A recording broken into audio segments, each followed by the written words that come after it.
playing in Manchester with City. By the way, I found out yesterday that his name isn't Mateus Nunes; it's Mateus Nunes. It's pronounced Nunes, Portuguese. Yeah. I got literally about 4 Portuguese people. It's not Nunes, Terry. I'm like, okay. I know. It's a tough one for us. It's so obvious to call him Nunes. And I've called him that until literally this morning I did a podcast actually and called him Nunes for the first time too. So I'm in the same boat as you. But the first bid's been rejected, but they're likely to get this. It looks like they're going to get this deal tied up. Well, what is it you're hearing in relation to this deal, mate? Well, from the Wolves end of things, like they've been quite protective over this. And last night they were playing it down in terms of a bid going in. I think the overall picture here is that Man City's initial approach has been knocked back, and Wolves' stance is it's going to take more than £60 million to land him. Now, the reasoning across that, obviously, they've got financial issues massively of their own right now. They need to bring in as much money as they can, but also they know that Man City went out and offered 80 million for Paquetá. So, knowing that, why would they take almost half that amount for one of their star players? That's their issue. Now, the problem that Wolves have got is that if Man City do come back in, say they don't do it until the start of next week, like the window that you've got to replace this player is extremely short. And the longer it drags on and without them bidding actually is almost worse for Wolves because now they know that there is this genuine interest in their player and that all the while Man City aren't signing anybody else, that they're still going to come back in for him. It seems like they have directly identified this sort of player as the one that they feel is missing in their squad right now. I think it probably has a knock-on effect to Calvin Phillips that could mean that he yet ends up leaving Manchester City. So we'll have to see who comes in for him. But, you know, all the talk around Eze and whether he might go, that was more directly linked, obviously, with Kevin De Bruyne's injury and just the way that their forward makeup is. But because of Foden doing so well, because Cole Palmer's come into the setup and tried to establish himself and, you know, made a mark in big games, they've decided to focus closer on a different style of midfielder and gone for Nunes. So, yeah, it's a strange one because Wolves, desperate for money, don't want to sell the player though. So they're having to hold out for whatever they can get. I think Terrace is also going to be leaving Wolves in the coming days. They're hanging out on a deal for him, but he's probably only bringing about £10 million. I see Nelson Semedo was even linked with Man United this morning. I'm not sure there's too much in that, if I'm totally honest. I don't see where Man United are going to pull money out from on a deal like that if they can't get it for the Amrabat deal. So I'm not expecting that, but it's interesting that, you know, those links are even still lingering. But yeah, Manchester City, I think it's quite scary for everybody else that they're actually targeting players like this because clearly part of the thinking is that they want players that not only have not fulfilled their potential yet, but have actually started to establish themselves in the Premier League and understand it all. So when we're looking now at a season when Man City are trying to create history by winning the Premier League title 3 years in a row, but also trying to defend a treble and looking at ways to do that, I think this is a really, really smart, talent identification on their part in terms of finding players that are looking to make the step up soon, but also are creating themselves a kind of early legacy within this league that they don't intend to leave behind. You're absolutely right. A few weeks ago, you were looking at it and thinking, right, Guardiola's in and Kovacic, but who else? You know, Bernardo Silva could leave. There could be some holes in this team. KDB's not looking at his absolute best. But this City, I know there is still the charges and they could be cheating. But the way they're run in terms of their scouting network, they're planning to replace individuals leaving. If they you look at what's happened with Liverpool, they've missed out on Lavia and Caicedo, and now there is an absolute mess and scramble. Who should we bring in? We don't know who to bring in. They're panicking. Yeah. City miss out on a target or two because of one reason or another. Declan Rice, and they miss out on Paqueta because of these allegations. But then, bish bash bosh, they've got other people lined up of high quality where everyone's looking and going, damn.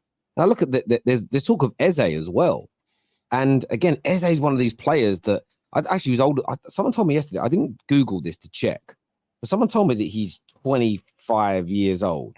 Eze, probably, yeah, Eze. Is he 25 or is he young? Yeah, he's 25. For whatever reason, I thought he was like 21 years of age. No, so he's not a kid.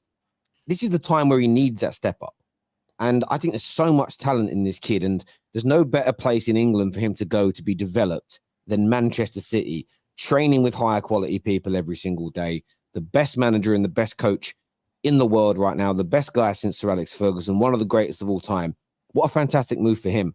I think Mateus is a player that, again, Liverpool were heavily linked with last year and didn't get him. He's now going City, which means you're not getting him in his pomp unless he absolutely flops.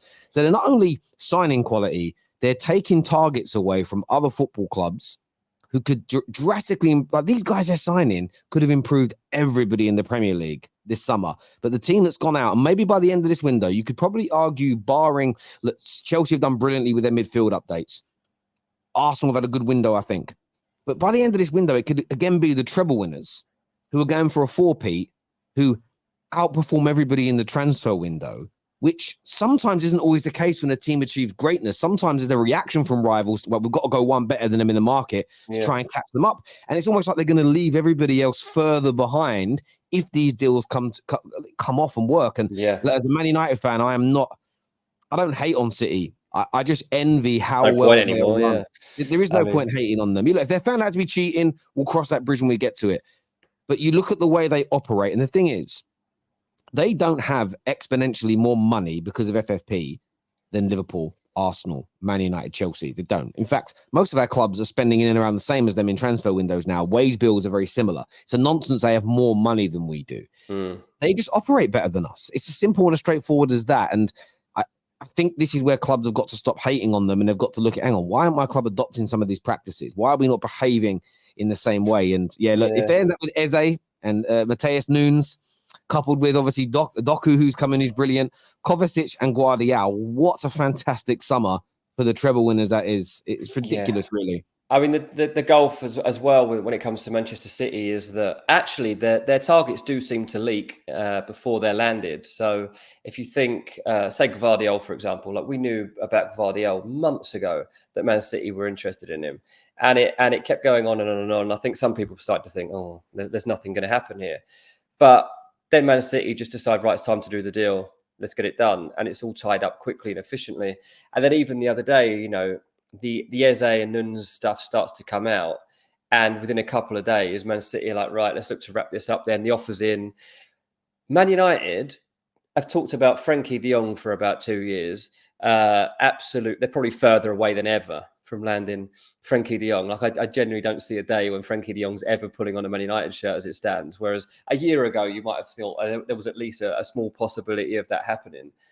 And it seems like we always know United's targets. And they got Højlund in the end, but they've overpaid for him. And, the potential's there. We don't know what he's actually going to deliver yet. I just feel like Man City is so impressive in terms of their business plan always being executed properly. And even when they don't land somebody, Paquetá, for example, they tried to get him, they can't get him. So they quickly move on and they find new solutions. And that's what's so admirable. And the reason that nobody's going to catch them in the near future, there's no way I see that anyone's going to catch Man City this season for at the very least. They're my number ones. They really, really are. DJ here says Liverpool have chosen not to bid for Nunes. And Ola says, but Terry won't see it that way.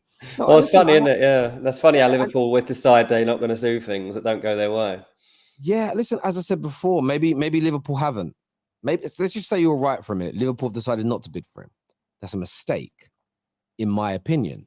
This is a player that was heavily linked to your club, wanted by your club, and you're not going to end up with him. I just think that fans have got to stop protecting their clubs from poor business that regresses you in terms of your ability to challenge for titles. It's as simple as that for me. I don't criticize the way Liverpool are operating more than I criticize my own club. I know the truth hurts sometimes, but again, you look at the Liverpools, the Man Uniteds, Arsenal have done pretty well, to be fair. Chelsea, probably barring a striker, and we're going to get onto their attacking options in a minute, have done well. But Man United and Liverpool especially, due to our rivalry with City, our geographical rivalry, City and Liverpool's recent head-to-heads, we should have been the ones who reacted the most this year. But due to one reason or another, and for both clubs it's different, we have barely made a ripple effect in terms of catching them. We've made some good signings. Onana's great. I think Højlund's going to be a brilliant player for Man United. I really do. If we end up with Amrabat, I'll be happy. But it's not a big enough and early enough splash. We've already dropped 3 points this season through not getting our business done early enough. Now, I think if Amrabat and Gravenberch, Todibo, and another striker that the manager wanted were already in at the club for pre-season, listen, with the way that game went against Spurs, I think we'd have beaten them if we had those players. We should have taken the lead in the first half, but we weren't ready. And then in the end, they just took over us and beat us. So that's 3 points. We're off the pace already because of this. And there's 2 more games to go before this window closes. So it is what it is. But yeah, City look like they're closing in on these deals.